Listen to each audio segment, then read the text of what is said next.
और इस बार ये दावा कर रहे हैं कि कश्मीर फाइल ने अगर आपको हर्ट किया था तो नई वाली पिक्चर जो है वो हॉन्ट करेगी दोनों तरफ लोगों को। विवेक अग्निहोत्री जी, बहुत बहुत स्वागत है। Thank you Shubhankar, thanks a lot. सच कहा मैंने, कश्मीर हर्ट कर रही थी तो इस बार हॉन्ट करने का इरादा है? हाँ, आपने थोड़ा पोलाइटली बोला। अगर मुझे बोलना हो तो मैं कहूँगा, if Kashmir files disturbed you, the Bengal files will destroy you. मैंने टीजर देखा उसका और बहुत सारे सवाल मेरे मन में आए। हाँ। इन सवालों को लेकर मेरे मन में सबसे पहला सवाल तो यही आया कि आप ऐसी फिल्में क्यों बनाते हो? मैंने वैक्सीन वॉर देखी, मैंने कश्मीर फाइल्स देखी, और मुझे लग रहा है कि अब जिस माइंडसेट में आप हो, जितनी फिल्में आपकी आ रही हैं, या मैं इमेजिन कर सकता हूं, ऐसी फिल्में क्यों बनाते हो आप?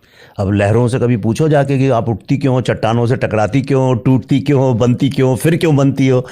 ऐसा नहीं। देखो, ऐसा है, हम सब इसी समाज में बड़े हुए हैं, तो कोई ऐसा नहीं है कि तुम्हारे और मेरे समाज को लेकर दर्शन में कुछ फ़र्क है।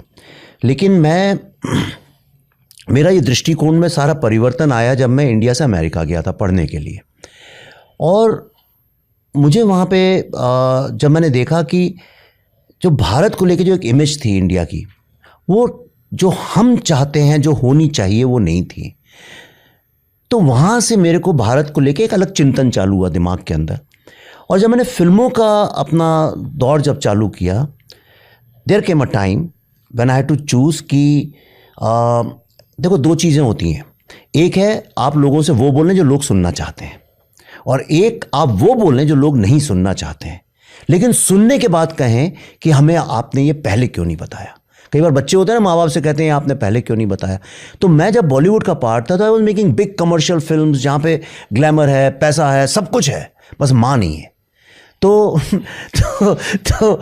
तो फिर एक टाइम आया जब 2010 में, and that's when I said कि ये इतने सारे हमारे टैबू सब्जेक्ट्स हैं इंडिया के जिनके बारे में कोई बात नहीं करता है। बात इसलिए नहीं करता है, लोग डरते हैं, कभी सरकार से डरते हैं, कभी ऑपोजिशन से डरते हैं, कभी गुंडों से डरते हैं, कभी जिहादियों से डरते हैं, कभी लेफ्टिस्ट लोगों से डरते हैं, कभी पैसे वालों से डरते हैं। इस देश का आदमी इतना डरा हुआ है कि पुलिस स्टेशन जाने से डरता है, जस्टिस मांगने से डरता है, घर में बेटी पैदा हो जाए तो डरता है, बुढ़े माँ बाप हो तो सड़क पे निकलने से डरता है। हाँ, इतना डरा हुआ कॉमन मैन है यहाँ का, और वो इसलिए है कि उसको लोग डराते हैं। तो मैं क्या कर सकता हूँ एज अ फिल्म मेकर? मैं उस डर को निकाल के फेंक सकता हूँ, और मैं वो कहानियाँ सुना सकता हूँ जिसको सुनाने से लोग डरते हैं। तो मैंने शुरू ही की थी 2010 में बुद्धा इन अ ट्रैफिक जैम अर्बन नक्सल से, राइट। उसके बाद फिर हमने ताशकंद फाइल बनाई, जिसको लेके तो मेरी तो सारी फिल्मों में यानी लोग चाहते ही नहीं